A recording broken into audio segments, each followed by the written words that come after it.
When we buy silver, as is the case with anything else, we want to get the most bang for our buck.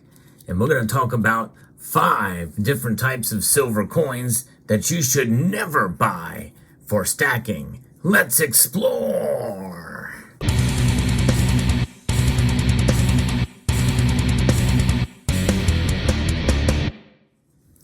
Whenever we buy silver, most of us understand, even the newbies, just like with anything else in life, that we want to get the best value possible for the money we earn.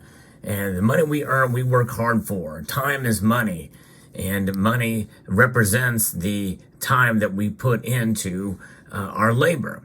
And so therefore, we want to be able to get the most for it, as is the case with most anything else in life. It's no different when you stack silver. And that's just it. Stacking silver is much different than collecting it or being a collector, which silver plays an integral part in many collections out there. And so there's a little bit of going to be the talk and discussion about collecting as well as we discuss this, because we have to understand the difference between collecting and stacking. And those worlds do mix. They mix very heavily in my world. That's why you'll see higher premium silver pieces that I showcase on the channel from time to time, mainly because I like them, as a collector. I'm probably more of a collector than I am a stacker, if I want to be honest with myself. And those are the types of things that you have to evaluate for yourself as to whether or not you're a stacker or a collector. Now, this particular coin here is a low premium silver coin. And it is probably one of the best options, or at least it had been in the past. It does fluctuate from time to time of a type of silver coin that you can buy to add weight to the stack with a recognizable features, and that is exactly what you get with a coin. So we're going to be talking specifically about coins, not rounds and not bars in this video, because coins have a special liquidity to them. Most everywhere you go, the Australian kangaroo is going to be recognized as a silver bullion product, silver coin. And, most local coin shops will recognize it as okay, this is from the Australian government. This is a Perth Mint product. We're going to accept this if you want to sell it back to us for whatever price above or below spot that is, traded at the time. Because again, that's really the bottom line. Silver stacking really proves itself whenever you go to sell. When you preserve your wealth, it's based off of the price you're going to get it when you go to sell your coins. So with that being said, that is the framework from which we're going to tell you about what silver coins you should not stack at this point in time. So the first coin is going to be a United States Mint product. Yes, I guarantee, believe it or not, these are the kind of coins you should not buy. Slicked out constitutional silver. Some people call it junk silver. If there's going to be any kind of junk related to junk silver, it's going to be something like this that's heavily slicked out, where you can barely see any of the design. And this is not the worst example that you can find out there. In fact, I have very few examples of slicked out pieces. In fact, I bought this specifically for this video. In fact, this here, I think is a 1916, it looks like. I don't know if it's going to be the rare date or one. Likely not, but this is a 1916, the first year of issue for the Mercury dime. But this is something that you should not buy for stacking. Why? Well, because these pieces, when you go to sell them, you're going to be selling it essentially for weight, and it's not very desirable. So in other words, usually with constitutional coins, you sell them back based off of the dollar per, the face value, based off of the face value. So in other words, is it $20 per dollar? And they're buying it back based off of a face value per the silver weight. But in this case, it's so slicked out, likely no coin shop is going to buy it for you for that rate. They're going to weigh it and say, okay, well, this weighs this much because so much silver has been worn off of it. And we're going to give you a percentage below spot because not many people really want these slicked out constitutional silver coins, which is why whenever I buy constitutional silver, I am constantly buying pieces that I see. In other words, I never buy them sight unseen. You'll never see me buy Constitutional Silver online because some of these may get put in the mix. I've seen them in other unboxings where you see some good ones, but others that have been slipped in there. You're losing silver there. You know, at the very least, you'll find something like this that may be a little bit more, but most of the silver is still there with coins like this. So that's my preference, is to find and cherry pick out the good ones. And sometimes you can find some really good pieces when you do collect, when you do acquire Constitutional Silver for, whatever it is per dollar. Like in this particular case, I think this thing cost me $10, so it'll be $20 per dollar. So that is the frame of reference that you have. You want to avoid slicks as much as possible. I would not buy them. This is why I don't buy Constitutional Silver online. So that's coin number 2. Another one from a United States Mint product is the war nickel. Yes, indeed, the war nickels. These are 35% silver, and these I avoid as well too. Not because this is slicked out, but because they are they have an odd pairing of precious metals content. When you think about it, they're 35% silver, and so you have a lot of area you're taking up in your stack, with only 35% of it being silver. And they're nice coins, and I can understand the appeal of them, but generally you can find these for very close to spot price. Very, very close to spot price. And there's a reason for that, because not many people really want them.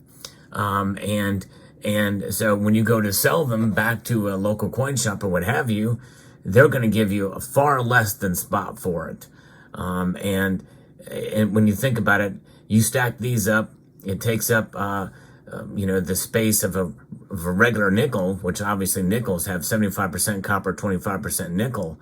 And to me, it's just not worth it. This is probably a case where the opinion of having this may vary for different people, because it's more about what you're going to get back for it. And from my experience, local coin shops and maybe even online places are going to give you very little. They're going to give you probably the lowest percentage behind spot for this, behind bid price, not ask price. So this is one I would avoid, is war nickels, 35% nickels. On a related note, another United States Mint product are 40% halves. I would avoid these like the plague, because again, same reason. And the reason why I would avoid these even more than war nickels is because they're 40%. They're beautiful coins. I like this coin. It's very nice and shiny. In fact, you look on the edge, you can barely tell that there is a clad layer of copper there, but it's there. And this is only 40% silver. For storage, it takes the same amount of space as a 90% half dollar. So why get something with less silver in it when you can just get a 90% silver half dollar? And especially the Kennedy, the 1964 Kennedys, they only made them 1 year. Well, technically, they actually minted this through 1965 as well. But 1965 dated Kennedy half dollars are only 40% silver. And so, same issue as with the war nickels, you're going to get a lot less back on this below spot than you would with a 90% half dollar. So I would encourage folks to stay away from these. And again, that's an opinion, but I do think it's really not worth for the space they take up and the amount of premiums you get back on them. Not as many people want these. They're just not as liquid. But again, people find bargains on all the time. So you may be able to find these at spot price. But even so, I would just avoid stacking these in my view. All right, let's go to coin number 4. And this coin represents world silver coins. That's right, world silver coins that have a varying level of silver purity in them. You really don't know unless they're purely marked, but even if they are marked 720 or 50% silver, I think this is like just over 50% silver content. But I don't really know unless you look it up on Numistia or some other website to see exactly how much silver in it. But most of those old world silver coins, they do not have the content listed on them correctly, or they don't have them listed on them in a manner that you can tell, unless there's a piece like this that I think they'll tell you this is 10% silver. I believe it says it on here somewhere, but maybe not. But it just goes to show you that, 10% silver coins, yeah, you can get these things cheap, very, very cheap. Or 720 fine silver. I have a whole bag of this stuff, but I don't have a bag of this stuff to stack. I have it because I think they're cool looking, they're neat, and as a collector, I kind of like to just have some of this stuff around. And I got it cheap, but I don't think I would really stack it. I don't think it's a good idea to stack it. If you want to collect it for fun, I think it's a good idea. But generally, coin number 4, and again, this is somewhat controversial too. But again, I'm spreading the difference out from collecting them to stacking them. I don't think they're wise to stack, but I think they're fun to collect. Coin number 5. Boom. Yeah, that's right. The American Silver Eagle. But in reality, as the time that I'm recording this video, the premiums have come down so much on these that, yeah, it may be time to start stacking them again.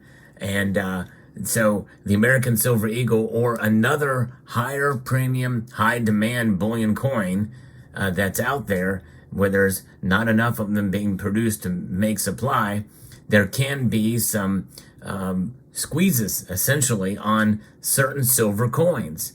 Another one would probably be the Mexican Libertad, but I would say any coin like this that does have that. Let me see if we can find it. Here's the Mexican Libertad. This might even be a better example of a coin not to stack.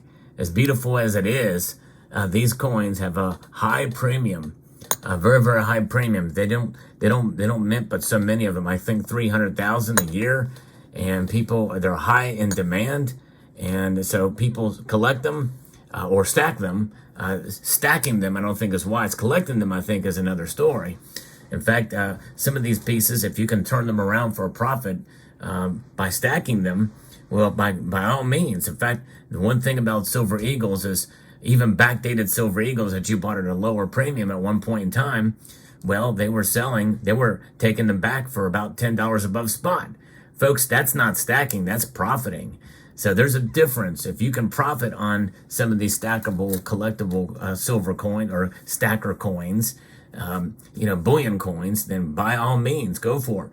But stacking is not about profiting. Stacking is about packing away wealth, building up wealth, preserving it over the long course of time. It's a long-term proposition.